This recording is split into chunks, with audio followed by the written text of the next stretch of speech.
आदित्य गुप्ता जी, राधा वल्लभ शेर। राधा वल्लभ शेरवंश महाराज जी, आपके चरणों में दंडवत प्रणाम।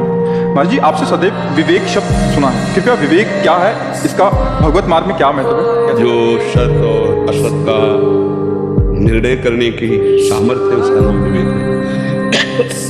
जैसे हमारे मन में प्रेरणा हुई अमुक वस्तु का हम भोग करें, बुद्धि है और उसमें विवेक नहीं है, निर्णय ठीक नहीं हो पाएगा कि ये जो करना है अधर्म है या धर्म है, इसमें दूसरे का हित है या अहित है। थोड़ा सा संकेत होता है कि अमंगलकारी है, अधर्म है, मत करो। अब अगर विवेक है तो उसे रोक लेगा, और विवेक नहीं है तो बुद्धि सलाह देगी इसको इस तरह से ऐसे किया जाए और कर बैठेगा। विवेक ये कोई बाजार में नहीं मिलता है। ये बिनु सत्संग विवेक न होई, राम कृपा बिनु सुलभ न सोई। होए विवेक मोह ब्रह्मभागा, तब सब विषय विलास विरागा। बोले सत्संग के द्वारा विवेक होता है, और बोले सत्संग ये भगवान की विशुद्ध कृपा से प्राप्त होता है। पुण्य बल से रुपया मिल सकता है, पद मिल सकता है, नाना प्रकार की भोग सामग्री यश कीर्ति मिल सकती है, लेकिन विशुद्ध भगवान के मार्ग में चलने वाले जो भगवान से प्रेम करते हैं, जिनके दिमाग में न धन है, न मान है, न कीर्ति है, न किसी तरह का अन्य लाभ है, केवल श्री भगवान, ऐसे भक्तों का संग केवल भगवान से कृपा, केवल भगवान की कृपा। जैसे विभीषण जी और हनुमान जी का मिलन होता है तो कह रहे हैं, विभीषण जी देख के कह रहे कि जो प्रभु मोहि अनुग्रह कीन्हा, तो तुम आय दरस हटे दीन्हा। अब मोहि भाव रोष हनुमंता, बिनु हरि कृपा मिले नहीं संता। प्रभु की कृपा से संत मिलते हैं, और सत्संग से विवेक जागृत होता है। बिनु सत्संग विवेक न होई, और राम कृपा बिनु सुलभ न सोई। साधु संग मात संगस्त दुर्लभ हो। जो भगवत प्रेमी महात्मा, देखो साधुता का नाटक कर लेना ये सरल है।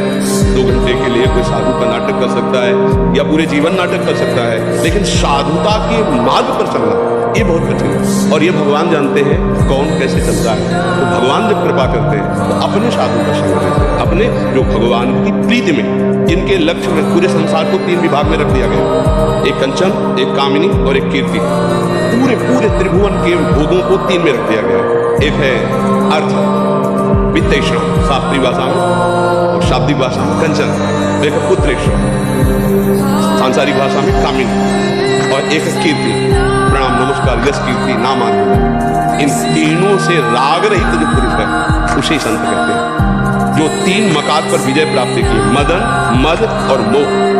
मदन काम, मद अहंकार और मोह शारीरिक ममता, इन पर जो विजय प्राप्त करके निरंतर भगवान के चिंतन में डूबा उसे संत कहते हैं। ऐसे संत के संग से विवेक उत्पन्न होता है, और जब विवेक उत्पन्न होता है तो असत मार्ग का वो त्यागी होता है। असत मार्ग उससे कभी भूल कर भी पाप कर्म नहीं बन सकता, क्योंकि उसके अंदर विवेक बैठा हुआ है। विवेक जब जागृत होता है तो वो लोगों का मंगल करता है, लोगों का कल्याण करता है, वो लोगों का शोषण नहीं करता है। जब स्वसुख वांछा होती है, अविवेक, वो दूसरों के द्वारा कैसे मुझे सुख प्राप्त करे, ये राक्षसी बुद्धि उसकी बढ़ती चली जाती है। और जब विवेक होता है तो मेरे द्वारा दूसरों को कैसे सुख प्राप्त हो, ये निर्णय होना शुरू हो जाता है। वो राष्ट्र प्रिय होता है, वो समाज प्रिय होता है, वो भगवत प्रिय हो जाता है, जिसके अंदर विवेक जागृत होता है। अविवेकी कभी दूसरे का हित नहीं कर सकता।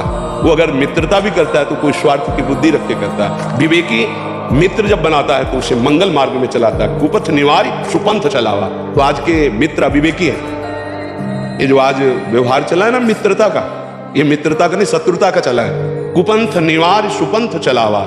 मित्र हो तो हाथ मिलाओ और धर्म पूर्वक चलो और सत मार्ग में चलो। प्राणों की बाजी लगाकर तुम्हारी रक्षा करेंगे, तुम्हें सुख पहुंचाएंगे। इसे तो मित्रता कहते हैं। मित्रता का एक हवाला दे करके उसको व्यसन युक्त कर देना, उसको भ्रष्ट आचरण में कर देना, उसको अपने अधीन करना, ये मित्रता नहीं, ये अविवेक का लक्षण। विवेकी कभी ऐसा नहीं कर सकता। तो विवेक शास्त्र सम्मत और संत सम्मत जो ज्ञान है उसे विवेक कहते हैं।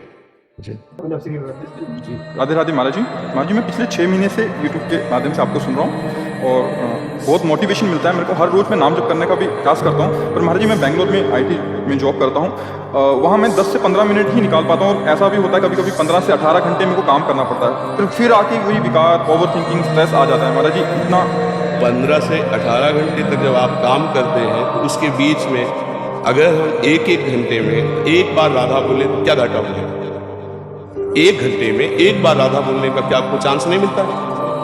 स्ट्रेस ओवर थिंकिंग तक सोच में नहीं आता भैया। उसी को बचाने के लिए मैं बोल रहा हूँ, उसी को बचाने के लिए बोल रहा हूँ। अगर आप 10 मिनट में एक बार राधा बोलना शुरू कर दें, 10 मिनट में एक बार, फिर आप इसका चमत्कार देखें। एक बार कृष्ण बोले 10 मिनट, एक बार नाम बोले, रामकृष्ण हरि जो भगवान नाम, ये चिदानंद नाम है। इसकी महिमा को आप ऐसे नहीं समझ पाएंगे। ये जो आज हमारा समाज डिप्रेशन में पहुंच रहा है, ये जो आप अंग्रेजी का शब्द बोल रहे हैं ओवर थिंकिंग में पहुंच रहा है, हमारे ओवर थिंकिंग से कोई समझ जाएगा क्या? फिर कर्तव्य का पालन करते हुए, संतोष को धारण करते हुए खूब धर्म पूर्वक चलो। सोचने की क्या जरूरत है? सोच लगाओ श्री जी में, ठाकुर जी में लगाओ, राधा राधा राधा राधा, अभी मंगल होने लगे। बच्चा धन से, पद से, लौकिक व्यवहार से कभी किसी को सुख नहीं मिलता। वो केवल मानसिकता होती है। सुख होता है विचारों में, सुख बाहर नहीं होता। सुख होता हमारे विचारों में। अगर हमारे विचार ठीक है ना तो नमक रोटी खाते हुए भी हम बहुत सुखी हैं। अगर हमारे विचार गलत है ना तो अरबों खरबों होते हुए भी हम बहुत क्लेशी थे, दुखी हैं।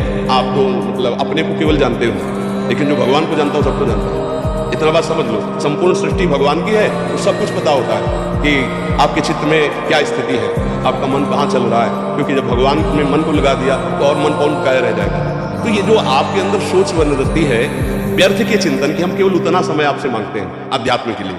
आप जो मेहनत करते हैं आप कीजिए, उस समय प्रभु को भूल जाइए। हमारी बात को समझना। आप 18 घंटे काम करते हैं, ईमानदारी से पूरे 18 घंटे काम कीजिए, लेकिन 18 घंटे में 18 बार राधा बोलने का अवसर मिलेगा कि नहीं मिलेगा? आप हमें बताएं कि मिलेगा कि नहीं मिलेगा? तो आप हर घंटे में एक बार राधा बोल दीजिए, और 18 घंटे काम करने के बाद 1 मिनट हाथ जोड़ा और हे प्रभु 18 घंटे जो हमने काम किया ये आपके चरणों में समर्पित करते हैं। इसे भागवत धर्म कहते हैं। इसी से आपको परमानंद की प्राप्ति का मार्ग खुल जाएगा। भगवान के चरणों में लक्ष्मी जी सदैव चाहती रहती हैं। अगर उनकी कृपा कटाक्ष हो जाए तो आंतरिक लक्ष्मी और बाह्य लक्ष्मी दोनों का प्रादुर्भाव। आंतरिक लक्ष्मी इतना शीतल आनंद विवेक विचार का, और बाहर अनुकूल भोगों का। ई परलोक सकल सुख पावत मेरी सुभैया कृष्ण गुण संच। इसलिए हमारे विचार करने से क्यों क्या हो जाएगा? हम ऐसे कर लेंगे, हम ऐसा कर लेंगे, हम ऐसा कर लेंगे, उससे हो जाएगा क्या? राधा राधा राधा, और अपने कर्तव्य का पालन कर रहे हैं। अब जो राधा नाम से विचार आएगा वो आपको शीतलता प्रदान करेगा, वो आपकी उन्नति प्रदान करेगा। आज विचारों की इतनी हीनता होती चली जा रही है कि विद्यार्थी असफलता में अपने शरीर को छोड़ रहे हैं, किसान असफलता में अपने शरीर को छोड़ रहे हैं। कोई पराजित हो जाता है, इतना निराश हो जाता है। ऐसा क्यों हो रहा है? पराजय कोई बड़ी बात है? अगर जय है तो पराजय भी है, दिन है तो रात भी है। हमें दोनों को बराबर निपटना है। सुख दुखे समय कृत्वा लाभा लाभो जया जयो। जय और पराजय, सुख और दुख और लाभान, दोनों में हम समान रह करके अपने कर्तव्य का पालन करते हुए कभी निराश और उदास और हताश नहीं होंगे। हम राष्ट्र सेवा करेंगे, समाज सेवा करेंगे, भगवत सेवा करेंगे। ये क्या फेल हो गए तो तुम शरीर हार गए, तो ये निराशा क्यों? हमारा मनुष्य शरीर निराशा के लिए नहीं मिला। हम भगवान के अंश है। एक बार हारेंगे, दूसरी बार ऐसे पैर जमाएंगे कि हम आगे निकल जाएंगे। हमको हारना नहीं। हमारे जीवन में निराशा और हताश और उदास ये नहीं आने चाहिए। ये बिल्कुल नहीं। हम कोई पशु है, प्रारब्ध के अधीन चलते हैं। हम मनुष्य शरीर में हम राधा राधा बोलेंगे, अपने कर्तव्य का पालन करेंगे, देखेंगे हमें परास्त कौन करता है। हाँ, हमें ये देखना मैं हारा क्यों, मेरी चूक क्या है, उसे संभालना है। हमें हार में नहीं डूबना है। हमें उस पॉइंट पर जाना है कि मेरे अभ्यास में कमी हुई, खेल में हार गए, मेरी पढ़ाई में कमी हुई, मैं हार गया, मुझे मेरी समाज प्रियता में कमी हुई, मैं हार गया। मैं हारा क्यों, वो हमें सुधार करना है, ना कि हमें निराश हो जाना है, हताश हो जाना है। हमको हार में एक उपदेश मिला कि हमारी गलती क्या हुई। हमको उतना पुष्ट होना है कि आगे हम विजय श्री को प्राप्त करें। दिन है तो रात आएगी, रात है तो दिन आएगी। इस पर कोई हमें निराश नहीं होना है। ओवर थिंकिंग हमारा सर्वनाश कर देगी, धीरे धीरे डिप्रेशन में पहुंचा देगी। ये थिंकिंग बदलनी है, हमें सोच अपनी बदलनी है। अहंकार रहित पवित्र सोच हमको भगवदानंद प्रदान करेगी। संतोष रूपी शब्द से कभी परिचय मिला है तुम्हें? संतोष नहीं, आज पूरा समाज असंतोष में भटक रहा है। कितने भोग भोगने के बाद फिर असंतोष, कितना वैभव मिलने के बाद फिर असंतोष, नाना प्रकार की कुचेष्टाओं के बाद फिर असंतोष। संतोष धन कब आएगा? संतोष कैसे होता है? अगर उसकी जानकारी नहीं है तो दिमाग सबके खराब है। उसी को शांत करने के लिए कोई मदिरा पान करता है, कोई ड्रग्स, कोई नाना प्रकार के व्यसन, कोई नाना प्रकार की गंदी करतूतें करता है। ये नौजवान भाइयों से प्रार्थना है, इनसे शांति मिलने वाली नहीं। आपका विचार परिवर्तन हो, आप उत्साह संपन्न बने और आप अंदर से दूसरों का मंगल करने की भावना करें, आपको संतोष रूपी धन मिल जाएगा। लेकिन हम दूसरों का शोषण करने की भावना करेंगे तो असंतोष ही बना देंगे। क्यों हम सोचे वो क्यों करें? उस समय हम राधा राधा जपे ना। कभी गीता जी पढ़ते हो है? फिर क्या करोगे? ओवर थिंकिंग ही तो करोगे। शास्त्र स्वाध्याय नहीं है, नाम जप नहीं है, पवित्रता नहीं, तो बैल की तरह मेहनत करो, इसके बाद सोचते रहो। माया का काम क्या है? सतोगुण रजोगुण तमोगुण 3 गुण है। सतोगुण का तुमने आश्रय नहीं लिया तो रजोगुण तमोगुण में बातें तुम्हें क्लेश में पहुंचा देगी। इसलिए मेरी प्रार्थना है कि आप थोड़ा शास्त्र स्वाध्याय करें। ना कर पाते हो तो सत्संग सुनिए और नाम जप कीजिए, और जितनी मेहनत करते हो ईमानदारी से सत्यता पूर्वक करके भगवान को अर्पित कर दो, वही पूजा है। तुम्हारी कर्म ही पूजा है, और नाम स्मरण से तुम्हारी बुद्धि पवित्र हो जाएगी, तुम्हें धैर्य मिलेगा, तुम हार और जीत, सुख और दुख और लाभ हानि में समान भाव रख सकोगे, तुम्हारा मंगल है। समझ पा रहे हो? समझ गए?